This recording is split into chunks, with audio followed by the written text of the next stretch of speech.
예, 그럼 세 번째 시간 사회적 경제 기업들의 공공시장 진입 전략에 대해서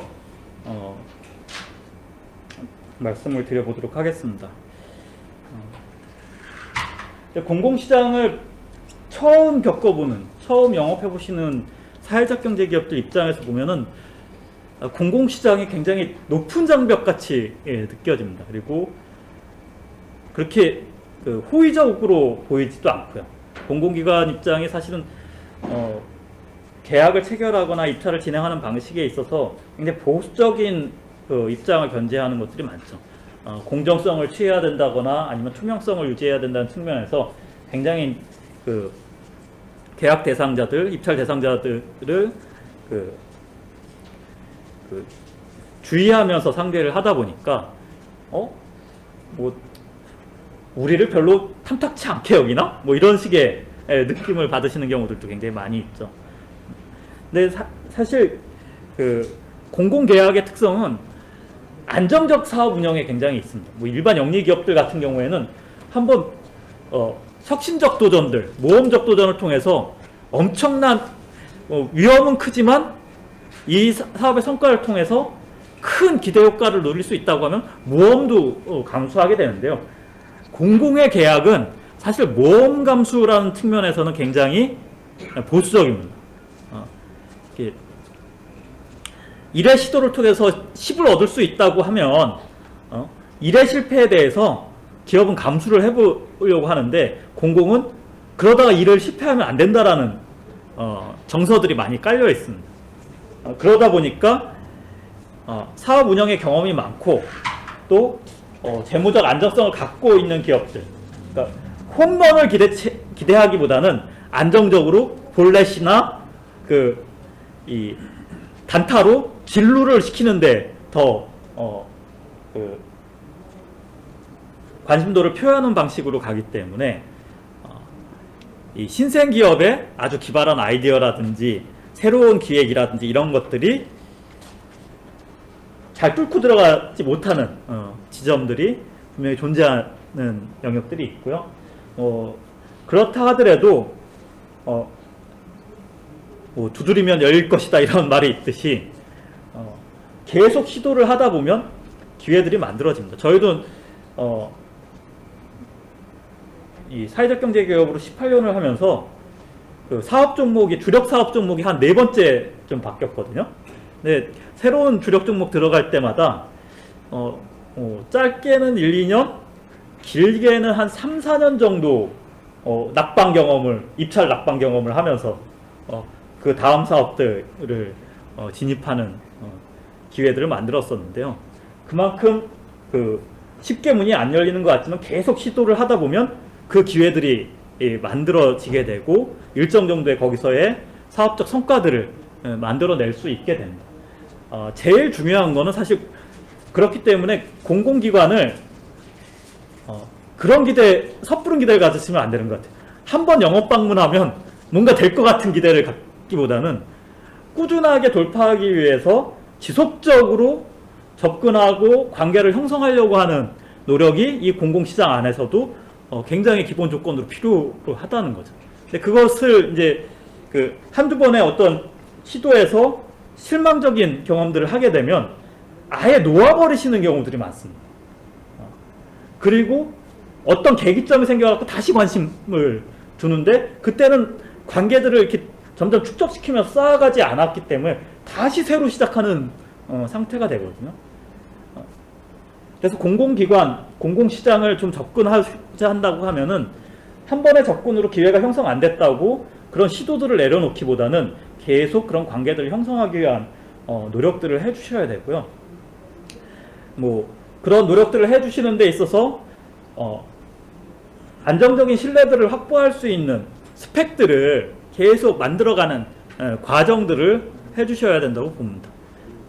뭐 기업 경쟁력이라는 게 기초 스펙들이 잘 돼 있어야 일반 민간 시장에서도 선택을 받는 건데 공공시장도 그런 부분들에 대한 전제들은 분명히 필요하게 되어 있는 상황이거든요. 그래서 뭐 품질이라든지 가격이라든지 그리고 공공시장에서 요구하는 여러 가지 요건들을 충족해야 되는 부분들이 있습니다. 자격 요건들에 대한 부분들을 좀 감당해 주셔야 되고요. 그리고 사후 관리에 대해서 굉장히 좀 민감하게 보는 부분들이 있습니다. 이게 그 모든 서비스가 끝나고 행정 처리 절차까지 다 좀 거의 완벽하게 잘 정리해주는 업체를 선호하기 때문에 우리는 뭐 그 교육 서비스 업체는 교육만 잘하면 됐지 무슨 행정까지 그렇게 다 일일이 다 챙겨야 되냐, 정산이 뭐 이렇게 과도하게 많냐, 뭐 이런 부분에 대해서 그 힘드시긴 하시지만 그런 부분도 사실 공공 비즈니스를 하려고 하면 그 업무 역량도 경쟁력이기 때문에 행정 업무 역량, 뭐 정산 업무 역량, 뭐 이런 부분들도 잘 갖춰주시는 게 필요하다고 말씀드릴 수 있습니다. 그리고 사회적 경제 기업들이 좀 주의하셔야 되는 게, 사회적 경제 기업이 갖고 있는 미션 때문에 그 미션을 너무 앞에다 내세우고 이렇게 어필하시는 경우들이 있는데요. 영업을 해야 되는 대상들은 사실 그 미션에 복무하는 파트라기보다는 계약 목적을 달성해야 되는 부서들이기 때문에 계약 이 성립된 부분에 따른 성과가 잘 이루어지는 부분들에 대한 어필점이 잘 이루어져야 되고요. 그런 성과를 낼 수 있는 기업이면서 사실 미션을 갖고 있고 다른 사회적 가치를 창출할 수 있는 기업이라고 하면은 공공기관에서 선택하는 데 있어서의 어떤 가산점을 발휘할 수 있는 효과들이 발생되기 때문에 사회적 경제 기업이 갖고 있는 미션이 전면에 나서기보다는 그 목적 달성 위에, 계약 목적 달성 위에 추가적인 사회적 가치 실현을 할 수 있는 부분들을 어필하시는 지점으로 들어가실 필요가 있고요. 사회적 경제 기업들에 대해서 한번 부정적 경험을 갖고 계신 공무원분들이 많이 보이는 반응이에요. 너무 비싸다. 뭐 별로 좋은 거 모르겠다. 그리고 뭐 품질 뭐 이런 부분도 있지만 소통 안 된다.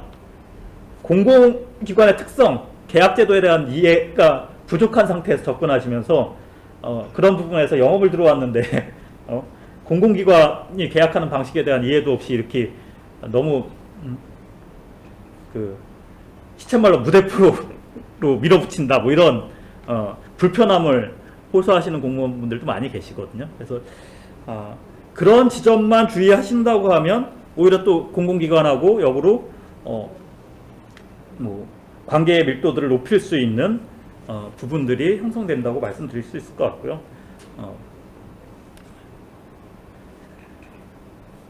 근데 사회적 경제 기업에 대한 미션들, 이런 부분들은 또 명확하게 갖고 계셔야 돼요. 그러니까 너무 앞에 우리 아까 다문화 얘기하신, 우리 다문화 가정을 위해서 이런 역할을 해주니까 우리 도와줘야 되지 않느냐, 이런 식으로 밀어붙이시면 안 되고요. 우리가 교육 사업을 잘 할 수 있는데 이 교육 사업을 단순히 수익을 내기 위한 비즈니스로 하고 있는 게 아니라 다문화 가정에 우리 사회의 통합을 이끌기 위해서 우리는 이 부분에 충실히 복무하고 있다. 그러니까 사회적 가치에 같이 함께하고 있는 파트너라는 것을 강조해 주는 거지, 우리가 그런 사회적 가치를 갖고 있으니까 우리를 선택해줘야 돼, 이런 식의 이제 압박이 작동되지 않게끔 뭐랄까, 운영의 묘라고 해야 될까, 이런 부분들을 잘 살리시는 부분들이 필요하고요. 이런 원활한 소통이 잘 되시려면 이런 계약 체결 단계, 계약 이행 단계, 뭐 이런 부분들에 따른 필요한 대응, 뭐 이런 부분들을 잘 뭐 갖춰주시는 게 좀 필요한 것 같습니다. 그래서 필수적으로 뭐 나라장터 입찰 참가 자격이라든지 또 각종 인증서, 확인서들을 준비하시는 거, 그리고 직접 생산 증명에 대한 준비라든지 각종 허가, 인가, 면허, 등록, 뭐 종목에 따라서는 이런 것들이 다 갖춰져야 되거든요. 그럼 이런 사전적인 준비들이 다 돼 있으신 상태에서 이 어필이 들어가야 되는데, 그래요? 한번 해보죠. 그런데 이제 계약 관련된 증빙 서류들 제출해 주세요. 그러면 그런 거 없는데요. 뭐 이렇게 되는 순간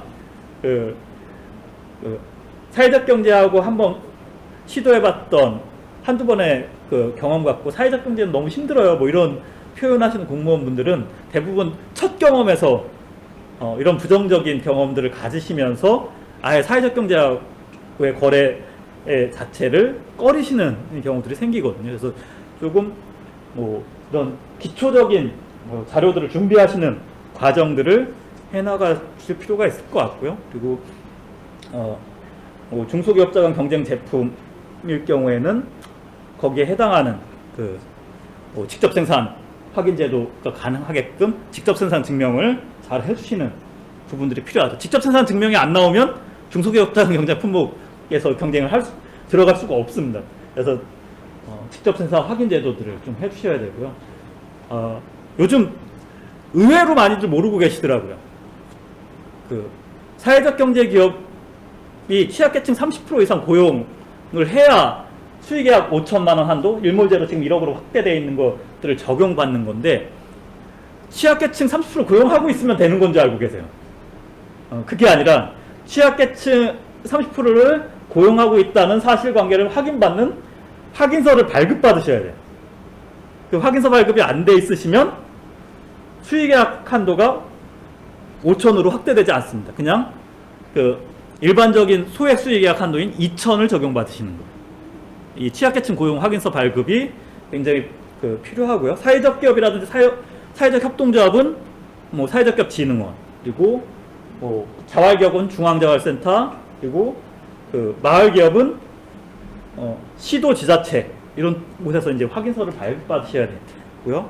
그럼 발급 기준에 대해서도 그 모수에 해당하는 직원이 그냥 직원 전체를 보는 게 아니라 6개월 이상 근속된 직원을 모수로 하고 그 속에서 또 그 30% 이상이 취약계층일 경우에 그 취약계층 고용 확인서가 발급되는 상황이기 때문에 그런 내용들을 잘 파악하시고 취약계층 고용 확인서를 발급받으셔야 됩니다. 그리고 취약계층 고용 확인서가 6개월 시한이 6개월이기 때문에 한번 발급받았으니까 계속 가시는 게 아니라 만료 시점 되기 전에 다시 재발급을 받으셔야 뭐 계약을 추진하는 과정에서 공백 상태가 안 생기는 걸 공백 상태가 생기는 걸 방지하실 수 있습니다. 종종 그런 경우들 있으세요. 발급받아 놓으셨다가 유효 시한 지나갔고 다시 발급받으려고 하면 놓치고 있고 또 6개월 모수가 되겠다 보니까 이게 변동성이 생기는 경우들이 있어요. 그 시점에 대해서는 한 명 차이로 뭐가 안 맞거나 막 이런 상황들이 발생하기 때문에 또 6개월이 모수이기 때문에 단기간에 작업이 안 되세요. 그래서 일정 정도 그 취약계층 고용률에 대한 관리를 해주시지 않으면 취약계층 고용 확인서 발급에 어려움들이 생기실 수 있기 때문에 특히 수의계약을 적극적으로 공공시장 영업에 활용하시려고 하는 사회적 경제 기업들 같은 경우에는 이 취약계층 고용 확인서를 잘 유지 관리해 주시는 부분들이 기술적으로 굉장히 중요하다고 말씀드릴 수 있을 것 같습니다. 그래서 수의계약 시장에 대한 접근을 위한 이 취약계층 고용 확인서는 꼭 놓치시지 마시고 관리해 주시기 필요하고요. 그리고 공공시장에 들어가는 부분에 있어서 특히 물품 쪽 관련된 기업들 같은 경우에는 이 4가지 사이트, 4가지 쇼핑몰들을 좀 많이 숙지해 주시고 준비해 가 주시는 게 필요할 것 같습니다. 그래서 특히 이제 나라장터 종합 쇼핑몰 같은 경우에는 기준이 높기 때문에 초기 기업들 같은 경우에 진입이 어렵습니다. 그래서 초기 기업들일 경우에는 벤처나라든지 학교장터, 혁신장터에서 기회를 모색하실 수 있는 부분들을 찾아보실 필요가 있고요. 보시는 것 같이 나라장터 종합 쇼핑몰 같은 경우에는 대상 품목 자체가 이미 이런 기준 이상을 와 있어야 하는 상황들이 되거든요. 그래서 뭐 상용 규격이라든지 시험 기준이 이미 존재해야 되기 때문에 이게 안 돼 있으면 저걸 만드는 단계부터 진행을 하셔야 됩니다. 저런 기준들을 만들어내려고 하면 단체 표준도 만들고 막 이렇게 해야 되기 때문에 굉장히 많은 투입들이 들어가고요. 개별 기업이 푼다기보단 저런 종목에 해당되는 뭐 종목연합체라든지 협의체들이 저런 것들을 시도해서 나라장터 종합 쇼핑몰에 들어갈 수 있는 종목을 만들어내는데 우선 움직이게 되거든요. 그래서 이 쇼핑몰 안에 종목으로 안 들어가 있을 경우에는 당장의 접근이 수월하지 않다라는 부분으로 좀 보셔야 될 겁니다.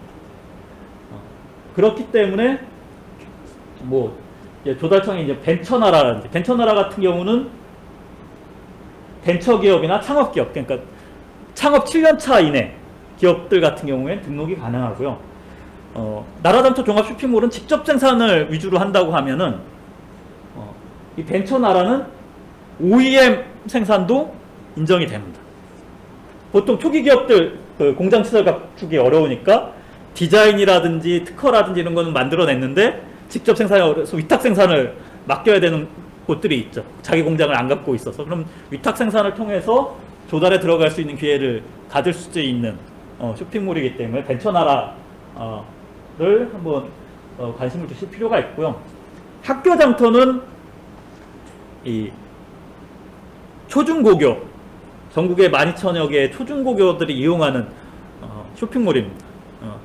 전체 공공기관이 아니긴 합니다. 근데 연간 한 6천억 정도의 거래 규모들을 형성하고 있고, 이거 12,000개 학교로 평균을 나누면 한 학교당 평균 5천만 원, 연간 5천만 원씩 거래 규모를 형성하는 쇼핑몰인 거죠. 그럼 학교당 평균 구매가 5천만 원씩 발생되는 쇼핑몰인 거니까 굉장히 규모들이 있는 상태이고요. 또 더 진입장벽이 낮죠. 여긴 도소매업자들도 막 들어가 있습니다.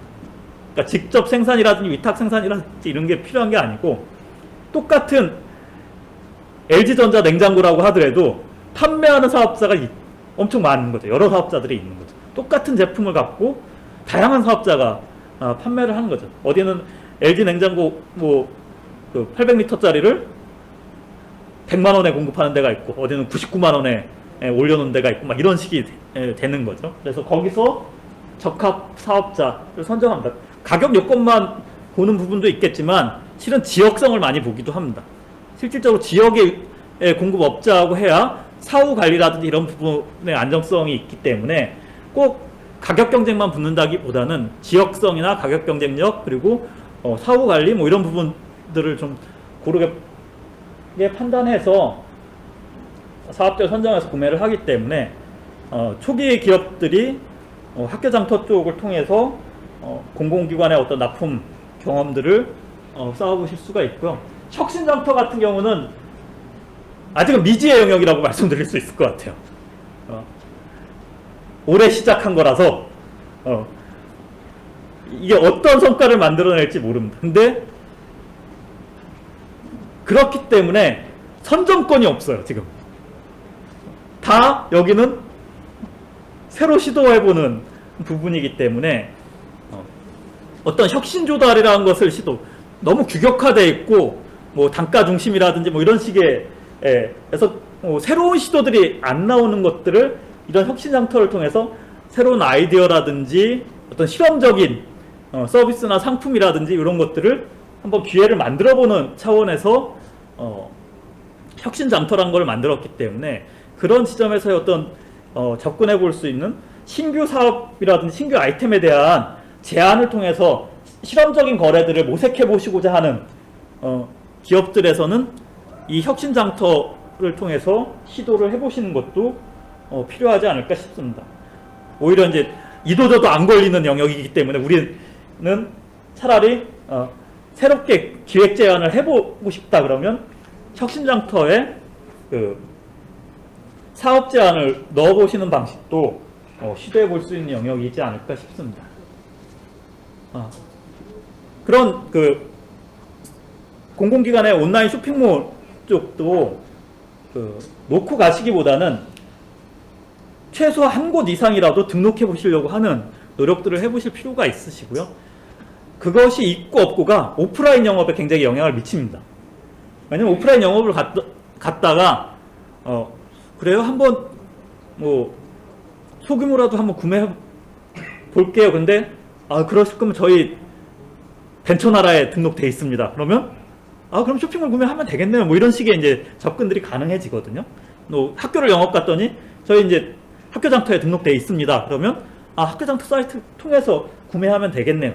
왜냐면 소액 구매를 하는데 뭐 견적서 받고 막 이런 기한문 올리고 하기보다는 쇼핑몰 거래를 통해서 거래 편의성을 형성해주면 거래 성사율이 더 높아지기 때문에 오프라인 영업에 있어서의 오프라인 영업을 잘하기 위해서라도 이런 쇼핑몰 등록들이 되어 있고 안 되어 있고는 뭐 큰 차이를 보이는 지점들이 있습니다. 오히려 쇼핑몰 등록을 오프라인 영업을 적극적으로 펼치기 위한 수단으로 활용하는 기업들이 많기 때문에 사회적 경제 기업들도 그런 지점에서 공공조달 영역에서의 공공조달 쇼핑몰들에 등록하는 것들을 가능한 품목을 갖고 계시다고 하면 적극적으로 추진하시는 것들이 필요하다고 보여지고요. 초기에 특히 지방자치단체를 대상으로 영업을 하시거나 모색을 하실 경우에는 제가 보기엔 2억 미만을 주요 타겟으로 잡으시는 게 맞다고 보여집니다. 너무 큰 계약은 시체말로 이런 거죠. 내가 당신을 언제 봤다고 당신은 뭘 믿고 계약을 하냐, 이렇게 되는 거죠. 근데 소규모 계약 같은 경우에는 사실 사업 수행의 성과 달성이라든지 이런 부분에 대해서 리스크가 크지 않기 때문에 시도해 볼 수 있는 거죠. 작은 기업들도 충분히 할 수 있는 사업이라고 보는 범주에 들어가면 오히려 특정 업체를 계속 밀어주기보다는 안배를 하려고 하는 경향, 특히 이제 수도권에 있는 지자체들 같은 경우나 공공기관 같은 경우는 그런 균형 안배를 더 실현하려고 하는 의지치들이 높기 때문에 그런 소규모 계약에 있어서의 접근이 필요하고요. 5천만 원까지가 이제 사회적 경제 수익 계약 한도인데 2억 미만 같은 경우에는 대부분의 입찰을 진행한다 하더라도 실적 평가를 안 두는 경우들이 거의 대부분입니다. 그럼 초기 기업들이 이행 실적을 갖고 있기가 어렵지 않습니다. 납품 실적이라든지 용역 수행 실적 같은 경우들을 갖고 있기 어렵기 때문에 그런 정량 평가에서 밀리는 상황이 생길 수 있는 것들을 회피하려고 하면은 소규모 입찰 쪽에서 진행하는 것들이 필요하시고요. 근데 문화나 교육 분야에서 해당하는 사회적 경제 기업 같은 경우에는 제안서 작성 능력들을 잘 갖추시는 게 필요합니다. 그러니까 정량 평가 요소가 차별화가 발생 안 하면 어떻게 되겠습니까?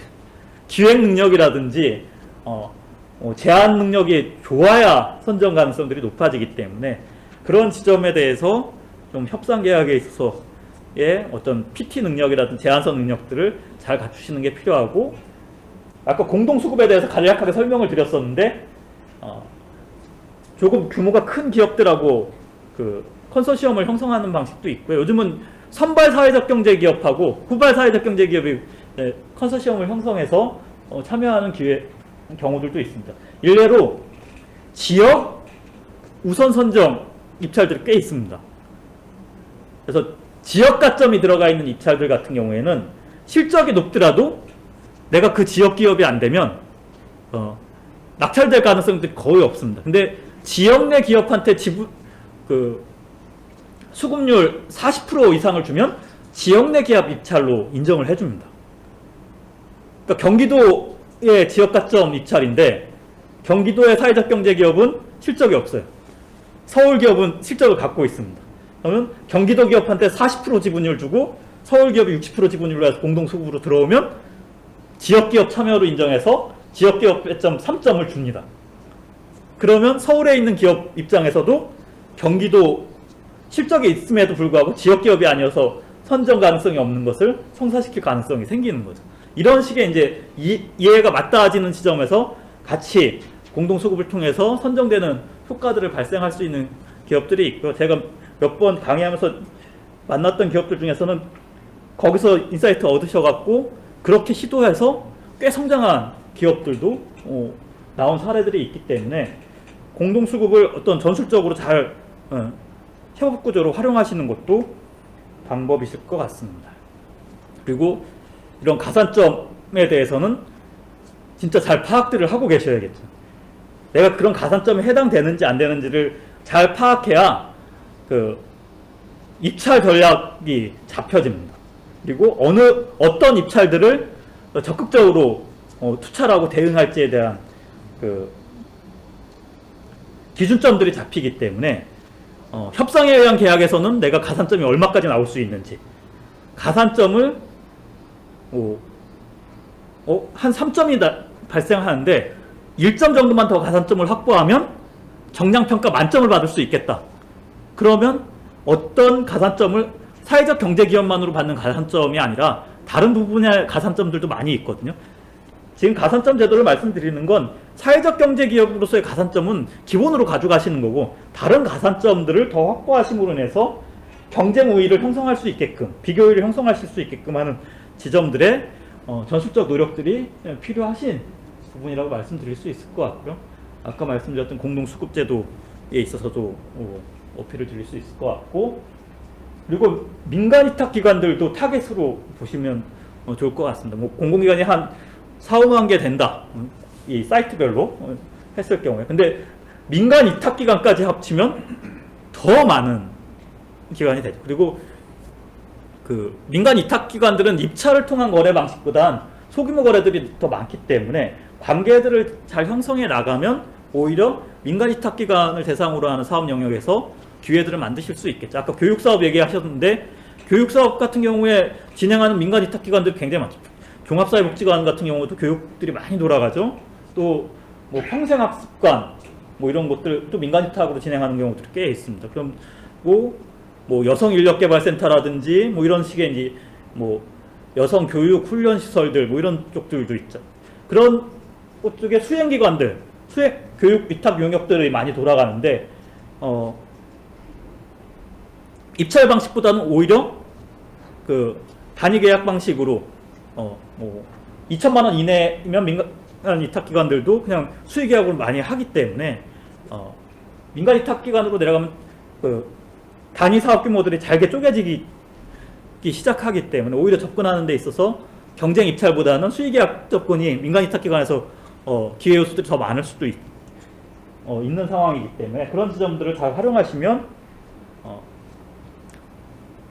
간접 구매 시장에서의 효과를 발휘할 수 있습니다. 민간 위탁기관들도 구매 실적들을 다 올리거든요. 그러면 그 간접 구매 실적이라도 공공기관들 더 포함시키려고 민간 위탁기관들의 구매 실적들까지 취합을 하기 때문에 민간 위탁기관들도 우선 구매 실적 차원에서의 영업들이 가능하시다고 보여지고요. 그리고 뭐 전자계약을 할 수 있는 부분, 아까 말씀드렸던 이런 그 필수 자격 요건들, 그 서류 요소들을 잘 갖추시는 부분들이 진행이 될 수 있게끔 해주셔야 되고요. 그리고 공공시장에 접근하시려고 하면은 시장조사가 되셔야 되잖아요. 공공시장이 이런 영업활동을 해야 되는 기업에서 가장 큰 메리트는 시장조사가 너무 쉽다는 거예요. 왜냐하면 B2B 시장만 해도 기업 시장 조사를 하려면 굉장히 어렵습니다. 기업 정보들 공개 안 하죠. 내부 기업의 경쟁력이라든지 기밀 유지를 하려고 하는데 공공기관들은 모든 것을 투명하게 공개하는 걸 원칙으로 합니다. 그렇기 때문에 예산서부터 사업 계획, 그리고 계약 내역, 구매업, 계약 업체, 금액 뭐 이런 것들 다 공개합니다.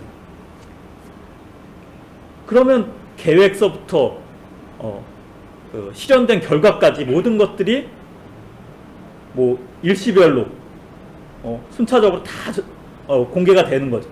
3개년 데이터 다 뒤지면 다 나옵니다.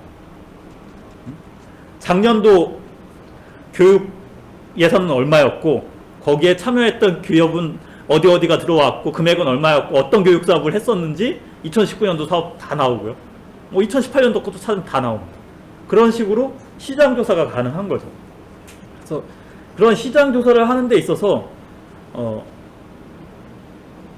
예산서라든지 발주 계획, 그리고 입찰 공고 내역, 계약 체결 내역 뭐 이런 것들을 뭐 단년도부터 또 추세를 보기 위해서 한 3개년 정도까지 수집하셔갖고 비교 분석해 보시면 이 공공시장 사이트는 어떤 흐름으로 계약들이 이루어지고 있구나 하는 것들을 파악하실 수 있는 기회들이 발생을 하시죠. 그래서 발주 전에 점검할 수 있는 예산서, 그리고 발주 계획, 사전 규격, 그리고 발주 단계에 있는 입찰 정보, 계약이 완료되고 나면 구매 실적이라든지 거기에 따른 계약 내용들을 공공기관 사이트만 들어가셔도 이 내용들이 다 공개가 되죠. 지방자치단체들 홈페이지 한번 들어가 보시면 예산 내역 공개돼 있죠. 입찰 공고란 다 있고요.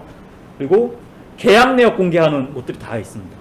그래서 수의계약 내역에 대한 공개까지 다 하고 있고요. 그럼 그런 부분들을 다 확인해 보시면 여기 은평구청이 어떤 기업들하고 어떤 사업들을 계약하고 어떤 방식으로 입찰을 진행했고 어느 주기로 하고 있는지 이런 것들을 체크를 하실 수 있게 되겠죠. 그래서 공공기관 홈페이지만 열심히 보셔도 시장조사가 다 되실 수 있기 때문에 우선 그런 수고, 발품 안 파셔도 되는 시장조사잖아요. 앞에 컴퓨터만 있고 인터넷만 되면 충분히 다 조사가 가능한 시장이기 때문에 그런 시장조사를 통해서 구매 시기 방법, 계약 방법, 선호도 이런 거에 대한 구매 패턴에 대한 분석이라든지 사업 내용이죠. 사업 계획서라든지 공고문 내용을 통하면 사업 내용들이 어떤 것인지 확인이 되니까, 또 과업 내역서 같은 걸 확인함으로써 이 사업이 어떤 과업 형태로 하고 우리가 할 만한 사업인지, 전년도에 나온 입찰의 과업 내역서만 보시고도 이걸 우리가 시도할 만한 건지 아닌 건지에 대한 분류도 해내셔야 되거든요. 그냥 무작정 입찰 들어간다고 되는 게 아니라 덜컥 되고 나서 적격심사 낙찰제 같은 경우는 가격만 아주 절묘하게 잘 맞춰내면 되시기도 하거든요. 근데 포기하시는 경우들도 꽤 나와요. 선정되시고도.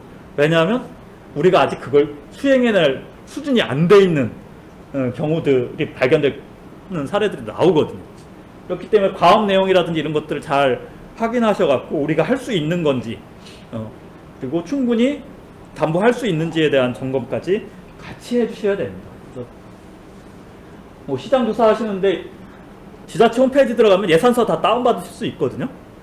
그럼 예산서들 이렇게 보셔갖고 지금 예시로 든 건 서울시의 서울거리 예술축제라는 사업 종목으로 예산서를 찾는 거예요. 그럼 예산서에 서울거리 예술축제에 18억의 예산이 있고 주간 대행사 용역비로 12억 5천만 원이 잡혀 있는 거죠.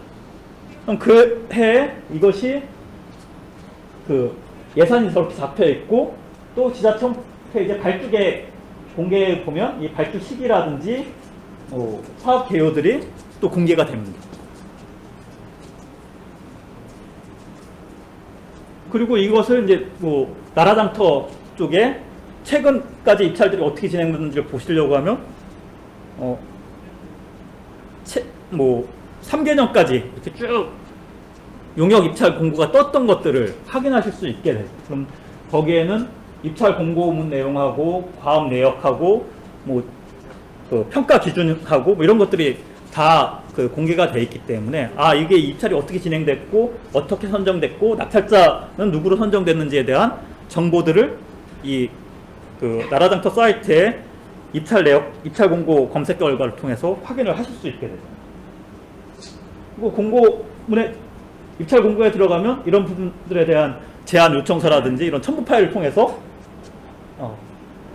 어떤 방식으로 진행되고 있는지에 대해서 금액서부터 과업 내역, 평가 기준 이런 것들을 확인하시면 우리가 2021년도 서울거리 예술축제를 한번 시도해 보려고 하는데 어떻게 준비해야 될지에 대한 판단들이 가능해지시겠죠. 그리고 그런 부분들의 정보를 파악할 수 있는 것들이 나라장터 사이트라든지 서울시 같은 경우는 서울시 계약 마당 안에 그런 정보들이 다 공개가 돼 있고, 또 조달정보 개방 포털이라는 공공은 친절해요. 진짜 이런 것들 다 집적하고 또 공개하고 분석할 수 있게끔 빅데이터 서비스까지 다 해주고 있기 때문에 이런 사이트들을 활용하셔서 시장조사들을 진행하셔야 됩니다. 내 종목, 내 아이템에 맞는 시장들이 어떻게 돌아가고 있는지에 대해서 이런 주요 사이트들에 대한 검색을 통하는 것만으로도 충분히 시장 조사를 하실 수 있게 됩니다.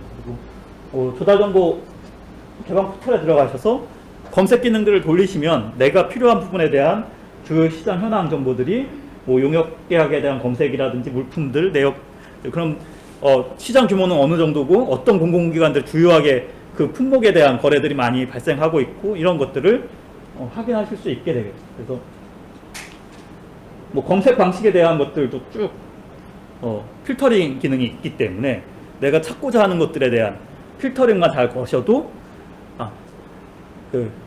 흔히 시체말로 삽질한다고 하잖아요. 막 무작위로 너무 삽질하는 게 아니라 딱 타겟팅 해갖고 조사 분석을 하실 수 있는 기회들을 만들 수 있습니다. 나라장터에도 뭐 보시는 것 같이 관심 입찰 키워드들을 넣고 그거 내가 키워드를 걸어놓으면 그 입찰들만 이렇게 정보들이 쭉 필터링돼서 들어올 수 있게끔 되는 기능들이 있기 때문에요. 실시간으로 그런 입찰들 동향들도 확인하시는 차원에서 해보실 수 있다고 보여집니다. 이런 것들에 대한 검색 기능이라든지 필터링 기능을 통해서 시장의 흐름들을 계속 체크하시고 확인하시는 것들이 필요하고요. 몇 가지 뭐 공공시장에서 요즘 많이 확산되고 있는 사업들을 사례로 뭐 마지막으로 몇 가지 말씀드릴 건데요. 아까 제가 종량제 봉투 수거하는 민간 위탁 사무 많다고 말씀드렸어요. 요즘 경기도권에는 굉장히 많이 이 사무에 대한 위탁을 사회적 경제 위탁으로 하고 있습니다. 그래서 성남시에서 시작해서 수원시, 화성시 거쳐서 의왕시 찍고 지금 고양시 넘어가서 지금 뭐 자꾸 시도해 보려고 하는 지자체들이 몇 군데 주변에 있는 걸로 또 알고 있거든요. 근데 이 규모가 한 지자체당 적은 데들은 한 100억대, 성남시는 500억 정도 합니다. 그게 다 사회적 경제 위탁이에요. 그래서 공공에서의 특히 이 환경사무 위탁 부분에 있어서는 결국 주민들이 수혜자이면서 주민들이 서비스하는 가장 합당한 영역인 거죠. 그런 서비스와 공공사업들을 잘 발굴하시고 그쪽에 타겟팅 하시는 것들이 필요합니다. 그리고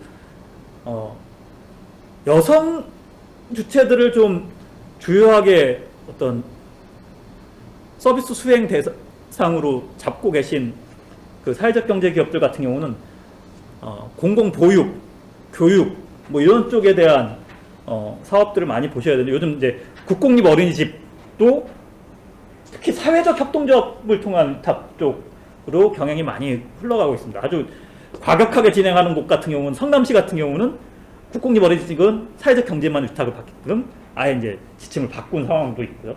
계속 그래서 그런 부분에서 이제 어린이집 위탁 사례들이 나오고 지금은 또 유치원도 사회적 협동조합 위탁 사례들이 나오기 시작했습니다.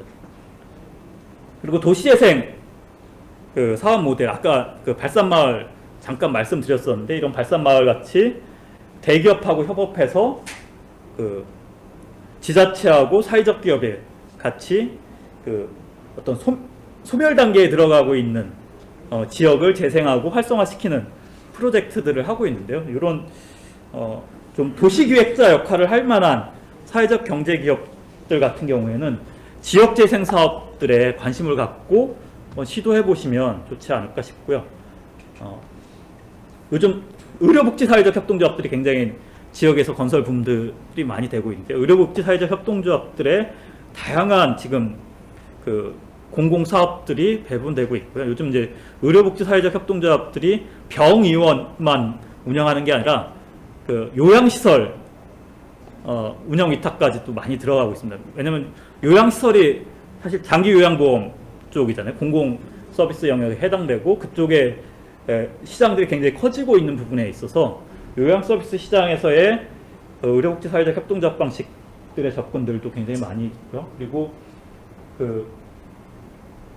농산촌 지역 같은 경우에는 농산촌 지역이 관광, 여행 뭐 이런 데 굉장히 많이 유치를 하기 위해서 투자들을 많이 합니다.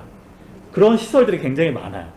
근데 지역에서는 그 인력들이 부족하죠. 인재들이 부족하다 보니까 요즘은 외부 전문 조직들이 이런 것들을 활성화시키는 역할들을 많이 하는데 사회적 경제 기업들이 많이 진행합니다. 이거는 영월시 사례인데요. 인접해 있는 뭐 정선 뭐 이런 식으로 요즘 목포에도 서울의 사회적 경제 기업들이 많이 내려간 걸로 알고 있거든요. 목포, 군산 뭐 이런 식으로 그 지역 활성화 그리고 어떤 지역 여행업이라든지 관광업, 문화 이쪽들을 활성화시키는 시설 위탁 운영 기관으로서 역할하는 부분들의 기회 요소들이 많이 생기고 있어서 이런 프로젝트들도 시도해 보실 수 있고요. 그리고 지금 이제 국공립 요양시설 같은 경우에도 돌봄 서비스를 좀 전문으로 하고자 하는 사회적 경제 기업들 같은 경우는 이런 시설 위탁을 시도해 보실 수 있는데, 또 사회적 협동조합 도우누리 같은 경우는 매출은 얼마 안 돼요. 근데 운영 예산 규모는 연간 한 150억 이 정도 됩니다. 그러니까 사업, 왜냐면 공공으로부터 받는 여러 가지 사무 위탁이기 때문에 보조금 형태로 받게 돼 있거든요. 그래서 고용 규모가 지금 1000명 내외 정도 됩니다. 매출은 한 20-30억이 안 나오는데 보조금 사무로 진행되는 사업은 거의 뭐 이제 150억, 200억 뭐 이렇게 진행이 되는 거죠. 뭐 그런 식의 이제 그 공공사업에 있어서는 오히려 조달시장보다 복지사무시장에 있어서는 이런 보조금이라든지 민간위탁사무시장이 더 규모를 크게 갖고 있고, 오히려 영업매출 방식보다는 보조사무에 따른 보조금 서비스 시장들을 이런 사회서비스 영역에서의 사회적 경제 기업들이 타겟팅해 보실 필요가 있고요. 뭐 새로운 기획이라든지 아이디어를 갖고 지자체, 공공기관하고 협업할 수 있는 환경 친화 사업들도 뭐 기획을 할 수 있는데, 이건 그 연예인 팬클럽들의 모금을 통해 갖고 연예인 이름의 숲을 지자체들하고 같이 조성하는 프로젝트를 하는 그 사회적 기업인데요. 그런 협력 사례들이 어떤 성과로 만들어지면서 뭐 트렌드하고 잘 부합되면서 또 환경에 기여하는 어떤 미션하고 잘 맞아떨어지면서 지방자치단체하고 협업을 통한 어떤 지속가능한 비즈니스 모델을 사회적 경제 기업이 형성한 사례라고 할 수 있습니다. 이제 유치원 사태 터지면서 굉장히 유치원 문제들 얘기되는데, 대안적으로 이제 사회적 경제가 이런 유치원 운영을 하는 것에 대해서 굉장히 관심도들이 공공에서 높아지고 있는 상황이기 때문에 그 유아 교육 사업 부분에 대해서 관심 있는 조직들이 해볼 수 있고요. 요즘 아파트에서도 이제 민영 아파트도 있고 공영 아파트도 있죠. 그래서 공기업들이 운영하는 아파트에 대한 뭐 관리 업무, 그래서 아파트 쪽 비즈니스, 쪽 관리 비즈니스에 대한 경험을 갖고 있는 사회적 경제 기업들이 진입하는 사례들도 많이 생기고 있습니다. 그리고 공기업 시장에서 공기업들이 사회공헌 사업 예산, 사회공헌 예산들이 많이 있습니다. 이런 사회공헌 사업을 같이 협업하는 사례들도 많이 나오고 있기 때문에 그쪽에 사회공헌 사업을 제한하는 것도 일정 정도 기회를 만드실 수 있는데, 이 사회공헌 사업 같은 경우는 경쟁을 한다기보다는 아이디어가 좋으면 이렇게 지정해서 선정돼서 나가는 방식이기 때문에 그 입찰이라든지 계약 제도에 따른 규제 부분에서 비껴가서 할 수 있는 부분들이 있어서 좀 새로운 접근 방식으로 모색해 보실 수 있으실 것 같고요. 뭐 임대주택에 대한 뭐 상담 서비스 같은 경우도 이렇게 진행하는 사업들도 있고요. 또 공간을 필요로 하는 곳들은 이런 공공기관들이 공간을 내주는 사업들을 많이 하고 있습니다. 그런 부분에 같이 이제 시도해 보시는 것도 기회가 될 거라고 보여집니다. 지금 뭐 3시간에 걸쳐서 좀 사회적 경제 기업들이 공공시장에 접근해 보실 수 있는 뭐 제도 이해라든지, 그리고 뭐 협력 사례라든지, 그리고 접근 방식, 유형에 대해서 설명을 드렸는데요. 사실 오늘 강의 드린 건 굉장히 개괄적인 내용들이고, 기술적으로 그 디테일을 잡고 들어가려고 하는 부분들은 사안별로 다 접근 방식들을 잡아 들어가셔야 되는 부분들이 좀 필요하다고 보입니다. 그런 지점들을 좀 해소해 나가는 지점에 있어서는 우선은 부딪혀 보시는 게 좀 필요한 것 같아요. 이렇게 부딪혀 나가시면서 공공기관들하고 낯설음을 좀 걷어내시는, 내가 먼저 공공기관에 대한 낯설음이 걷어져야지 공공기관이 우리에 대한 낯설음을 걷어내게끔 기대하시는 건 너무 뭐랄까요? 우리가 수동적으로 움직이고 있다고 좀 보여지고요. 그래서 사회적 경제 기업들이 공공시장에 좀 더 이런 이해도를 높이면서 지금 이제 1조 넘긴 상태인데요. 사회적 기업 실적으로만 보면 최소한 5조, 10조 정도까지는 조달 시장에서 사회적 경제 기업이 진출할 수 있다고 보여지고, 잠정적으로 보이는 목표치가 5%대를 얘기하는 것 같아요. 5%대면 지금 1조 시장에서 5배를 성장시킬 수 있는 기회의 요소가 지금 만들어지는 환경이라고 보여지거든요. 그러면 그 4조, 5조의 시장에 서로 새롭게 성장할 때 누가 먼저 시도할 것인지, 그리고 거기에 집중할 것인지가 공공시장에서 또 몇백억대 매출을 하는 사회적 경제 기업들이 나오는 데 있어서 성패를 가름하는 잣대가 되지 않을까 싶습니다. 그래서 오늘 오프라인으로 교육을 받으시든 아니면 온라인으로 강의를 들으시는 사회적 경제 기업 관계자분들 모두가 좀 몇 년을 투자한다고 생각하시면서 지속적으로 공공시장에 대해서 관심도라든지 집중도를 놓지 않고 가주신다면은 한 최소 3년 내에는 공공시장에서 분명히 성과들을 보실 수 있을 거라고 좀 기대합니다. 예, 오늘 강의는 이상으로 마치도록 하겠습니다. 감사합니다.